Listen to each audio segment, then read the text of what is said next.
Sainte Anna Scheffer. Que ce soit sous une forme ou sous une autre, la souffrance est quasi inséparable de l'existence terrestre de l'homme.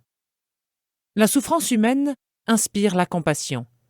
Elle inspire également le respect, et à sa manière, elle intimide, car elle porte en elle la grandeur d'un mystère spécifique.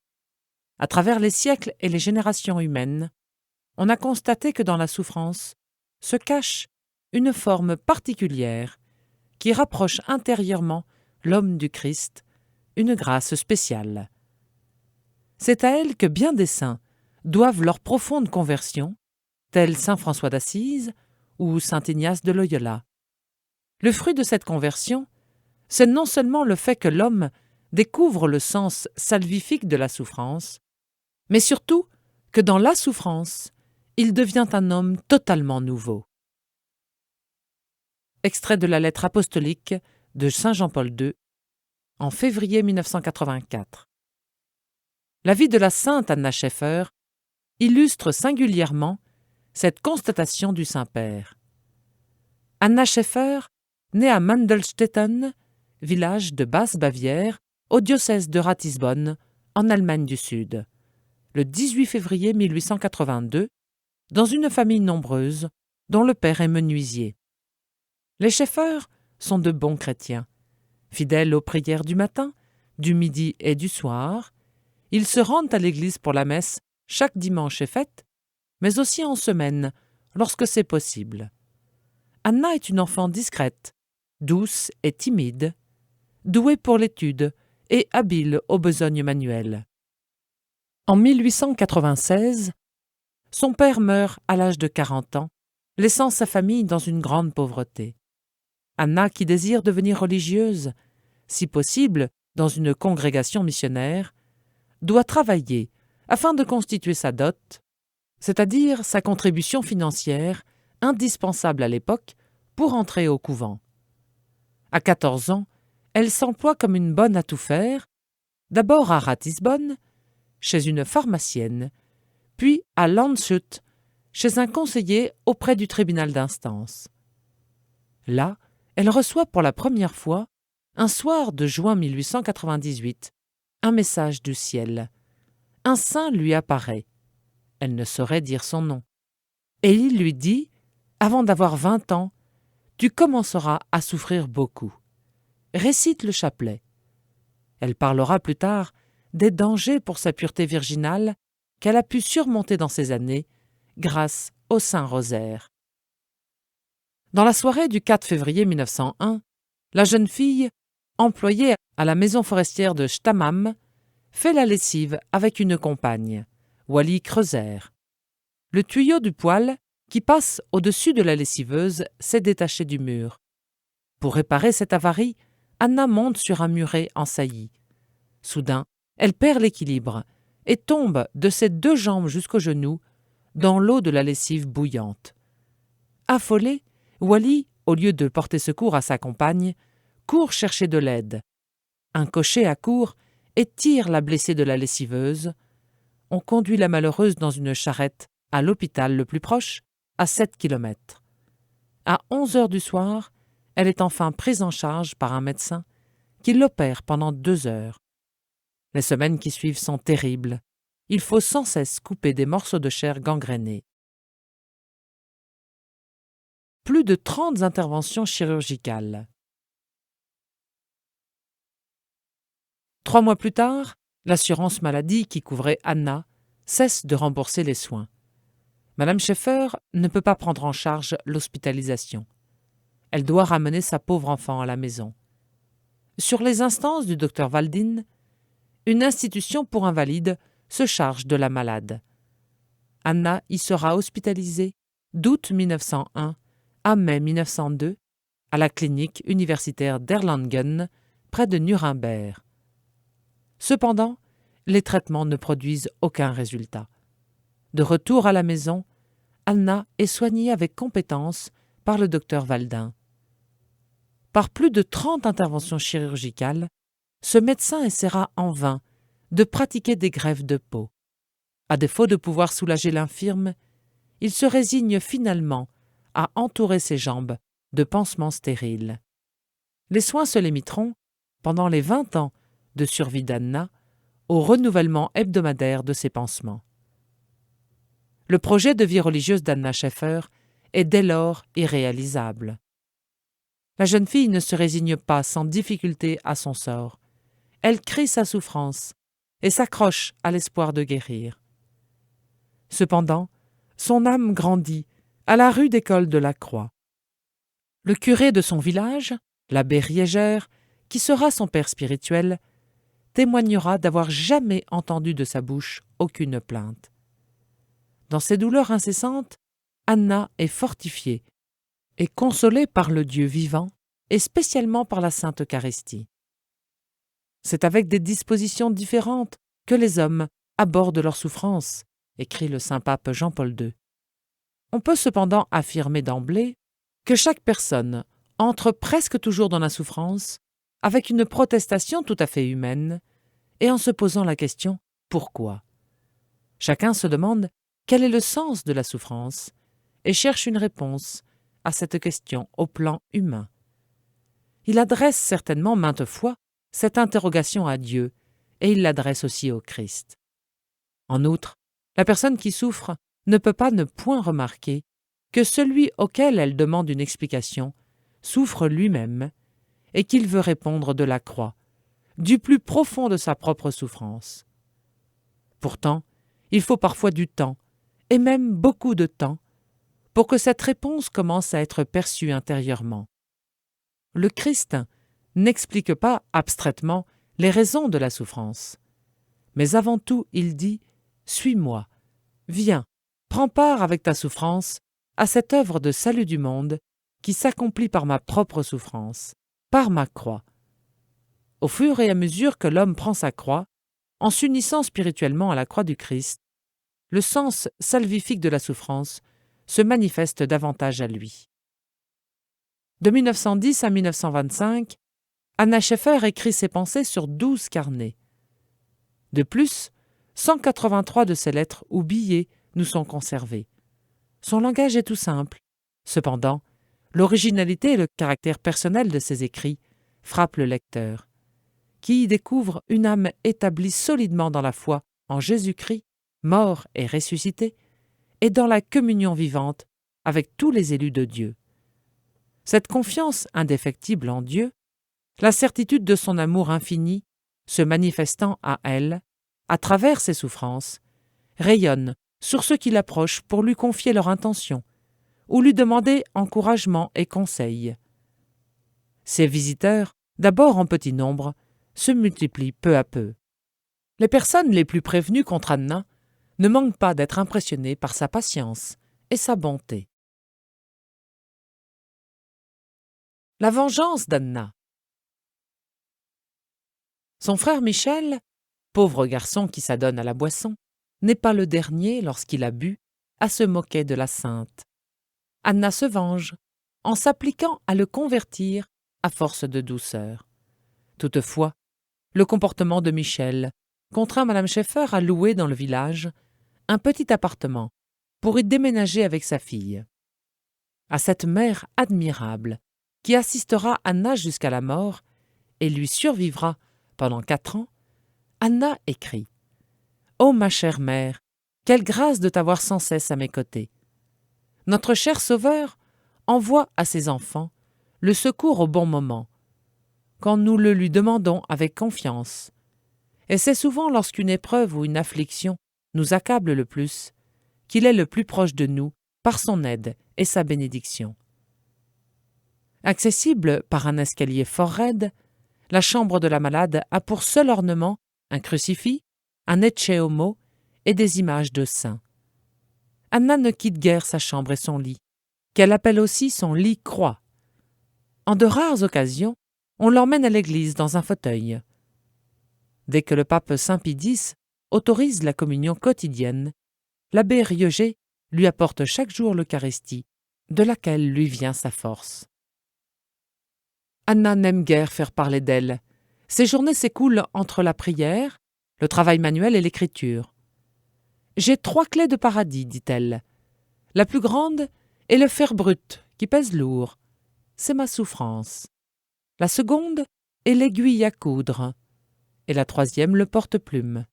Avec ces différentes clés, je m'efforce chaque jour d'ouvrir la porte du ciel.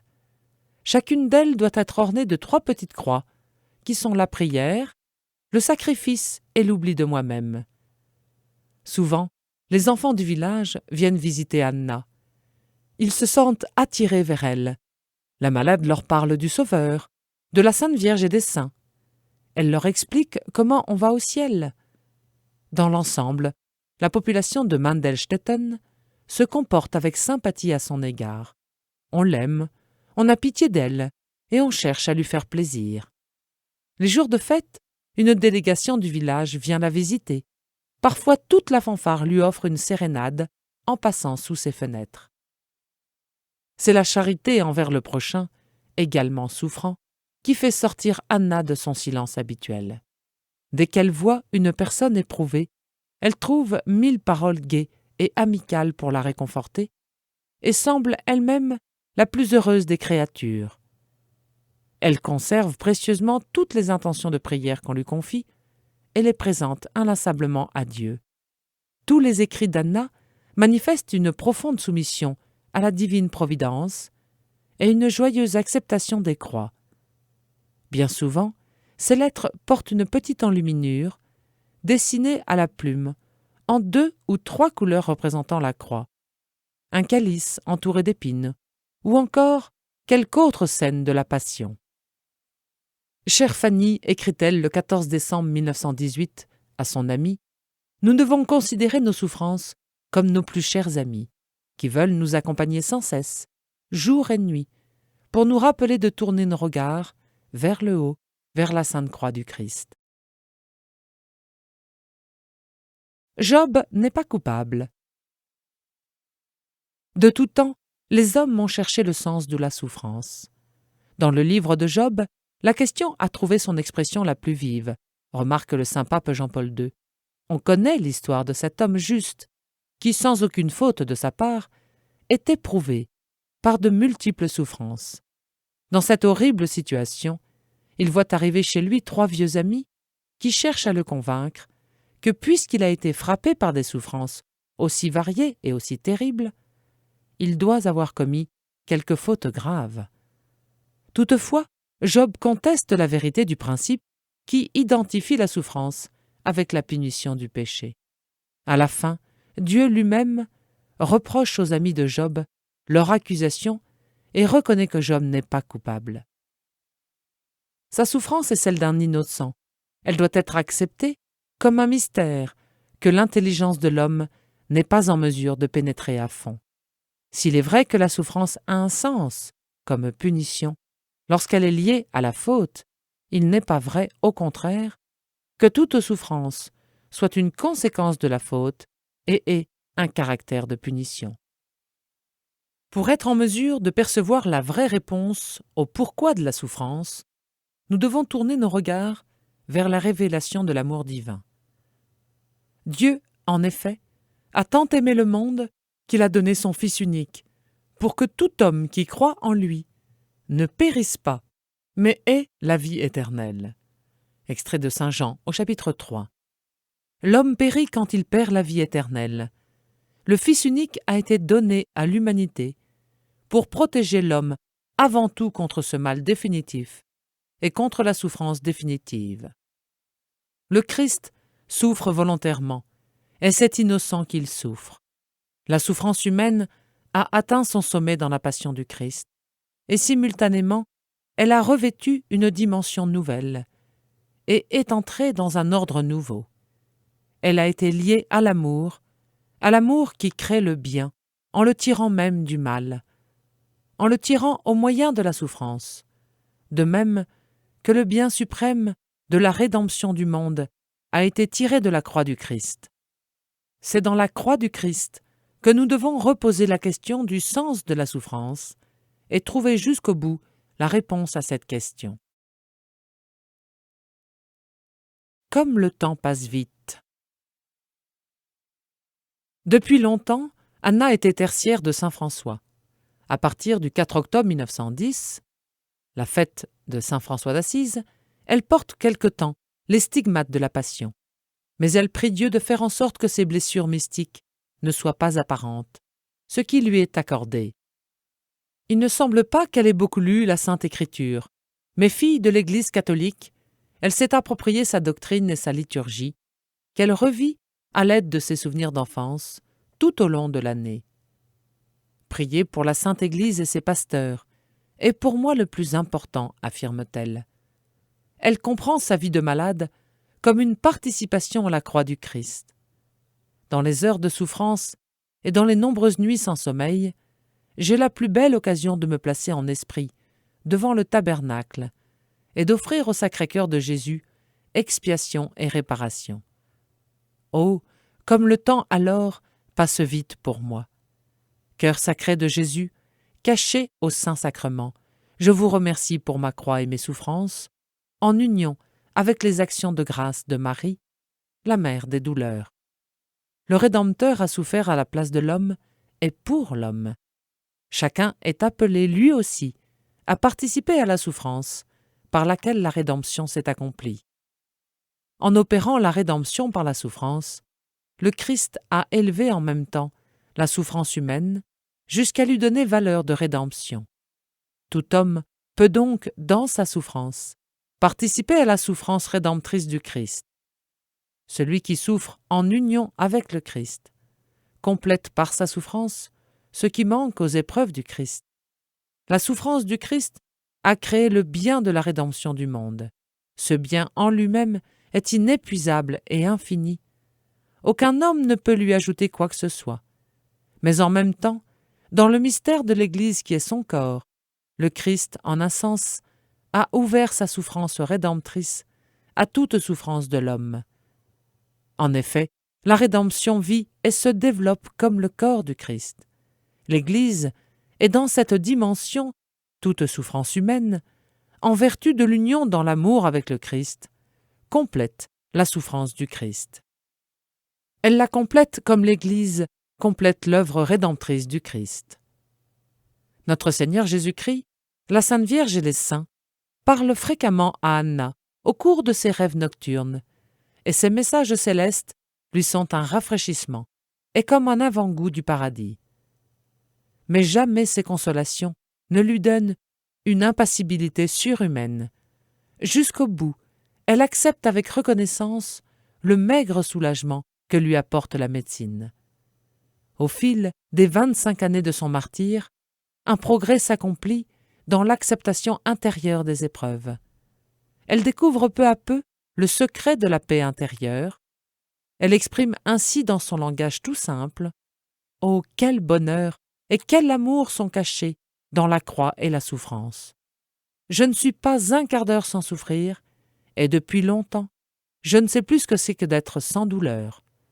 Souvent, je souffre tant que je peux à peine dire un mot. À ces moments, je pense que mon Père des cieux doit m'aimer tout particulièrement. Selon le mot de saint Paul, je surabonde de joie au milieu de toutes nos tribulations. Elle souffre avec une joie mystérieuse, non sensible. Une source de joie. Surmonter le sentiment de l'inutilité de la souffrance devient une source de joie. Non seulement la souffrance ronge intérieurement la personne, mais elle semble faire un poids pour autrui. Cette personne se sent condamnée à recevoir l'aide et l'assistance des autres, et en même temps, il lui apparaît à elle-même qu'elle est inutile. La découverte du sens salvifique de la souffrance, en union avec le Christ, transforme ce sentiment déprimant. Dans la perspective spirituelle de l'œuvre de la rédemption, l'homme qui souffre est utile, comme le Christ, au salut de ses frères et sœurs. Ceux qui participent aux souffrances du Christ conservent dans leur propre souffrance une parcelle tout à fait particulière du trésor infini de la rédemption du monde, et ils peuvent partager ce trésor avec les autres. 3 ans et demi avant sa mort, Anna doit interrompre ses travaux de couture, qui lui offraient un délassement et une occasion d'être utile. De plus, il est devenu absolument impossible de la transporter à l'église paroissiale voisine pour assister à la messe. Ce renoncement est pour elle très douloureux. Elle écrit « Ma vie s'éteint peu à peu dans la souffrance. L'éternité se rapproche sans cesse. Bientôt, je vivrai de Dieu, qui est la vie même. Le ciel n'a pas de prix, et je me réjouis chaque minute de l'appel du Seigneur vers la patrie infiniment belle », écrivait-elle le 16 mars 1922. Le 5 octobre 1925, après avoir reçu la Sainte Communion, elle fait le signe de croix en murmurant « Seigneur Jésus, je vous aime ». Anna Scheffer s'éteint paisiblement à l'âge de 43 ans. Son corps repose au cimetière de son village, en attendant la résurrection de la chair. Le Christ a vaincu définitivement le monde par sa résurrection. Toutefois, parce que sa résurrection est liée à sa passion et à sa mort, il a vaincu en même temps ce monde par sa souffrance.